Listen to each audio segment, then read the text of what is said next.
Hello traders, Gary Wagner here, just about 9 o'clock in Honolulu, 3 o'clock in New York on Tuesday, 16th day of June, 2015, and this is the Daily Report for Gold and Silver. FOMC monthly meeting kicks off today. We have precious metals trading lower and a triple-digit rally in the equities markets. First to gold, currently off about $5, 11.8070. When we take a look at the particulars in the market in terms of highs and lows, we have a low of 75.40 and a high of 87.40 on the day. Silver also trading lower on the day, off about 11 cents, below $16, 15.96. We've seen it trade as high as 16.10 and as low as 15.85. FOMC meeting kicks off today. Of course, what's really important is the press conference tomorrow. I want to start today's show by looking at a very, very short-term 240-minute standard candlestick chart.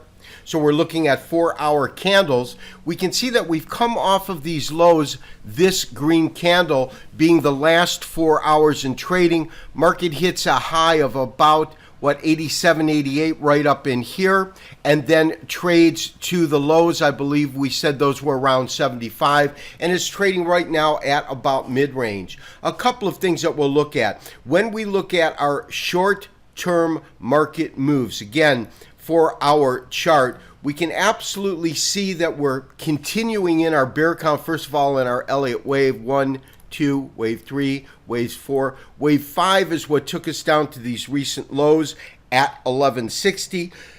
And then from there, we went back into a corrective period. Of course, a bear count corrective period is going to be to the upside. This is our A wave, our B, and then our C, whether C is concluded, because C will typically move above. This would be a truncated C wave here. If that's the case, then what we're looking for is a repeat of the cycle, all things being equal, which means that we are looking for lower pricing in gold. There's an opportunity because of fundamentals at play that we could see a key reversal. But as the charts look right now, we are still anticipating and looking for lower pricing, such as that we will see some sort of a wave 1, a wave 2, a wave 3, a wave 4, and then a final concluding wave 5. We'll have to see how that plays out. Also, found within this chart, I have two simple moving averages. In terms of the time parameter, we have a 14-day, and the 14-day is this dashed line, the red line being our 21-day or our slower of the two moving averages. And when we look, you can see that we are at that cross or issuing some sort of sell signal short term.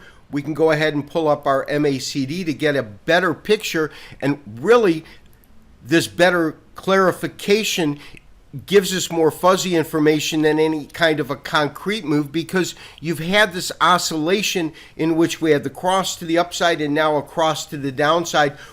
I've labeled those as false positives, but we're certainly not getting a clear signal such as we did right here, a series of false positives, and that's right before the market then trends lower.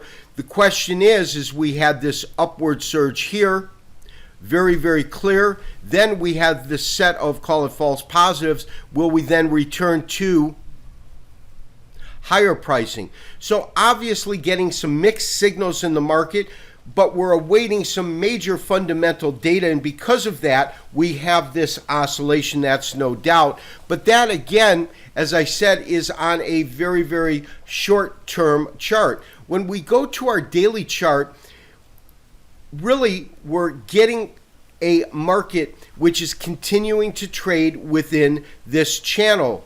And we talked about this a little bit yesterday, because if you notice on this upper register, upper level of these channel lines, the market absolutely moved outside.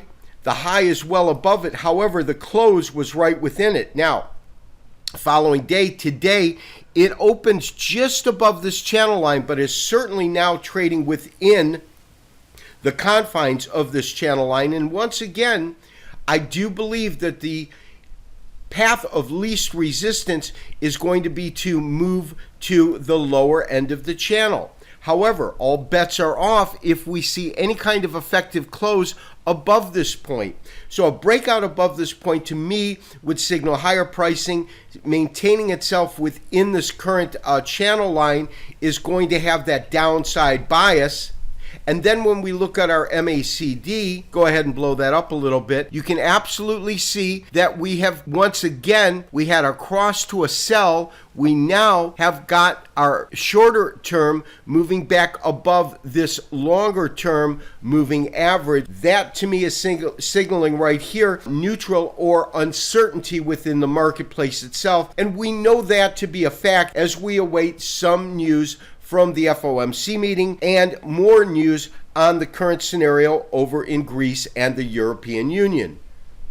So traders, we looked at a daily chart in terms of a standard candlestick format. This is the Japanese average chart, and when we look at that, really what we see is absolute uncertainty with a small bias to the upside. And here's what I mean. Obviously, when we had our defined downtrend, we had a consecutive red candle after red candle consolidation period. We saw green candles very, very small in size, followed by more red candles. And obviously, our upticks have been really defined. Characteristics of our upticks have been defined with nice large size candles as it moved up. However, as we got into the last couple of months of trading and moved into this really narrow range that we have seen, and we defined this range at around 72 on the low, on the high, just about 1225. The candle size in most cases, except for the small rally period right in here, followed by the correction that came afterwards, is the only time we really see consecutive candles that have any kind of body size whatsoever, which indicates that whatever trend is in play, whether it's a corrective trend or an upside trend, whatever is in play, the trend had some steam behind it, so to speak. Now, take into consideration these most recent candles. We have gone green again. There's no doubt about that. We came up off of these lows, but look at the diminishing candle size and realize that when we're looking at a Japanese average chart, our open is the midpoint of the prior day on our daily chart. So the net result is that even though these candles on our daily chart have gone green, any kind of a trend itself, upside trend, has very little momentum behind it. And I believe we could easily simply be looking at some sort of consolidation period where the market moves down, it consolidates, and then begins to move lower. Right now, we're projecting that this market could probably go and retest these lows at around 1140. So with all of that in mind, our interim term picture, at least to me, becomes extremely clear. We hit these lows. This is back in November of last year. From there, we go into an ABC correction. That ABC correction takes us above 1300. We have waves 1, 2, and 3 taking us to these lows at 1140. Our wave 4, we are currently in our fifth wave, and our fifth wave should at least equal this 1140, if not go lower. So our projection at this point is for lower pricing in gold.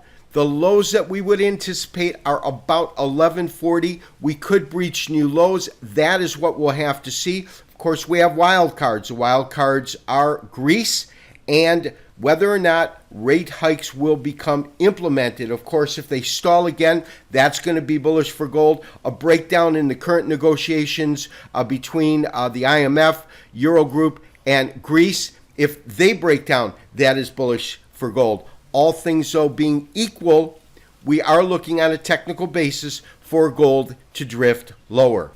When we take a look at silver, we're currently looking at a daily chart, standard candlestick format, along with moving average, convergence, divergence, MACD below it. Our channel lines absolutely have that downside bias. Interestingly enough, though, we saw a real separation between the channels that we were looking at in gold and the channels that we're looking at in silver. Silver now has gone to the upper registers of this channel. Again, I would expect that to move lower, all things being equal. Still in a sell signal, although we do have these moving averages coming closer together. We are still full-blown in a sell mode here and are anticipating lower pricing in silver. This has been Gary Wagner wishing you, as always, good trading. We'll talk to you tomorrow for another daily update and review. Also, we sent out notices today for those that want to try our new trending market supplement to the gold forecast. There is a trial available. Simply go to your membership in the gold forecast and then add renew, and you'll see options available there. Have a great day. Talk to you tomorrow.